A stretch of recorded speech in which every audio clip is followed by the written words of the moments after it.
Hi guys, and welcome to my preview of the F1 2019 Round 16 Russian Grand Prix.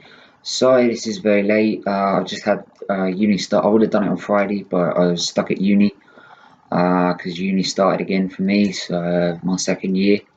So it's all knuckle down and work hard because it's non-stop from here on in. But I'll do it now, especially after qualifying, so we'll just do a build up to the race. First, a recap, obviously round 15. Very hard fought between the top six, really. Maybe not Albon, but definitely the top five of Verstappen, Bottas, Hamilton, Leclerc, Vettel. And the two Ferraris came out on top. Leclerc wasn't happy, but in the end, he accepts that because it's Formula One. And Vettel came out the winner, first win in 13 months, I believe, since Belgium 2018. So, well needed victory for Vettel. Russian Grand Prix.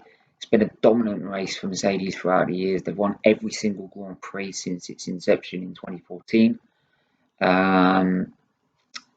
So you would expect Mercedes to come strong, but given the fact that it's got such a long straight to turn 2, a long straight all the way to about turn 14, 15, it gives Ferrari a chance to have a pace advantage.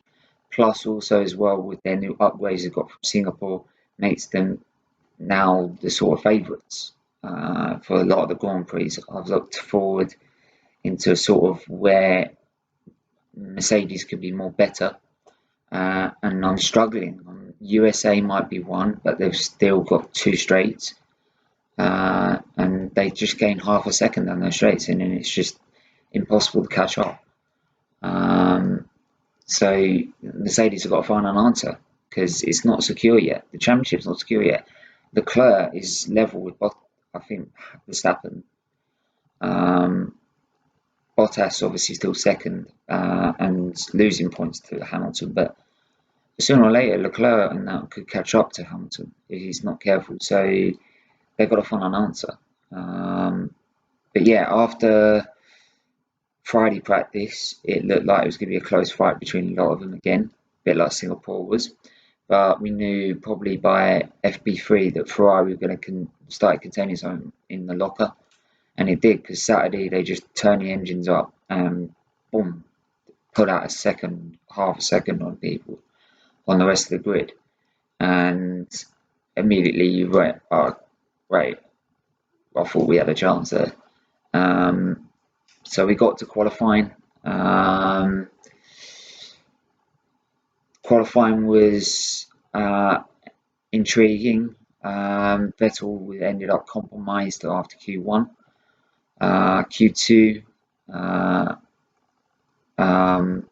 Mercedes deciding to go on the alternate strategy using a medium tyre, because if you go through to Q3, for those who are new to Formula One, if you go through to Q3, whatever tyre you use to set your fastest lap on in Q2, you start the race on.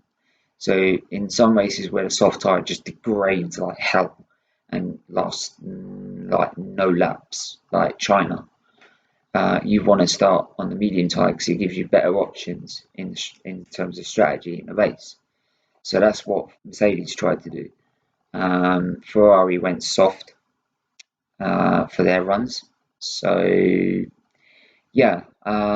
and so did Red Bull, I believe. So Mercedes maybe thinking they had to do something different to try and upset Ferrari. We'll wait and see. It's the whole intriguing part of it. We wait and see how the strategy plays out during the Grand Prix. For practice, something in qualifying, Albon and Verstappen have to take penalties, by the way. So it's just going to be a straight fight between Mercedes and Ferrari because the Red Bulls have to take a new engine. They're taking a whole new power unit for Japan, which I believe is the next Grand Prix, because it's their supplier's home race. And it's I originally put down in my notes it was going to be unpredictable, but obviously qualifying, we knew Ferrari were going to end up on pole. It depended on which one. And again, Leclerc outpacing Vettel yet again, and it looks like he's going to beat him in terms of the qualifying battle. And we all thought that's going to be it. That's it, 1-2 for Ferrari, and then Hamilton out of nowhere pulls in such a lap, and you can tell he's dragged everything out of that car to get second, because he was celebrating second place, right? And how he managed to get that car on the front row, mainly because Vettel made mistakes in his last run. But again, Mercedes, that car probably shouldn't have, it probably should have only been third or fourth. Sometimes it takes the driver just to drag that little bit out, like braking a little later, turning a little bit sharper. It sometimes with drivers, you just get these drivers that can find. It was like with Senna and it was like with Schumacher. They could find in qualifying from nowhere half a tenth or whatever they needed to get the car on the right, on the front row or on pole position, and that's what Lewis did. So it's actually probably also the better position, because you got such a long run from the start line to turn to the first braking zone, which is turn 2, because turn 1's flat. And if you're the car in front, you're punching a hole through the air for all the drivers behind you. So all the drivers behind you have not got that force of the air pushing them back. So they get a tow. So they'd be able to go faster behind you and pull out and overtake you, because they gain a speed advantage. So it's probably not, unless Leclerc gets a lightning start. If he gets an even start with Hamilton, Hamilton's got every chance of taking the lead. It's whether he can maintain that's the problem. Because if he gets in 1 second from the Ferrari, that's it. Ferrari's going to overtake him by a mile. So it's intriguing, and it won't play out. You won't know how it's going to play out really until you pass turn 2, which has been well known for accidents.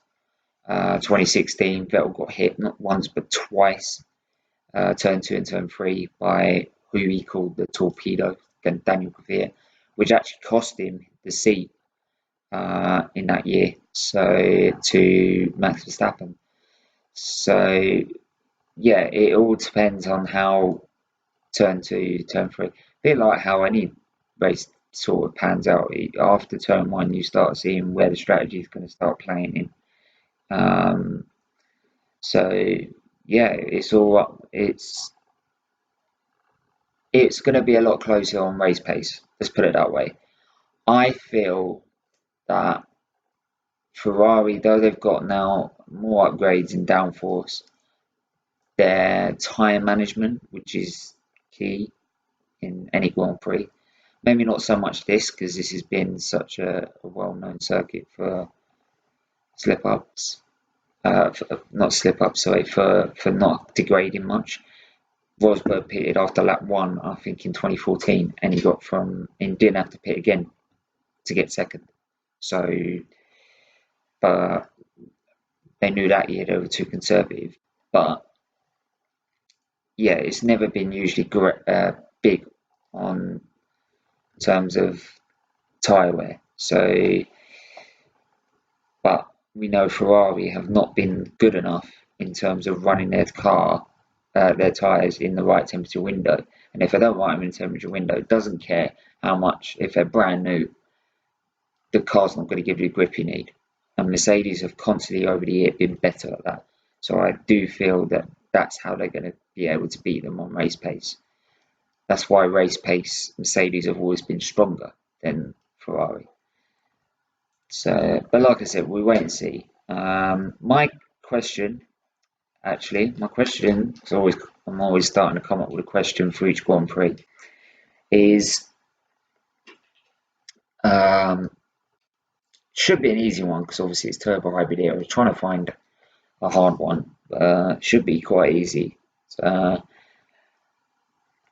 Yeah, so my question is, who took the first ever Russian Grand Prix in 2014? is that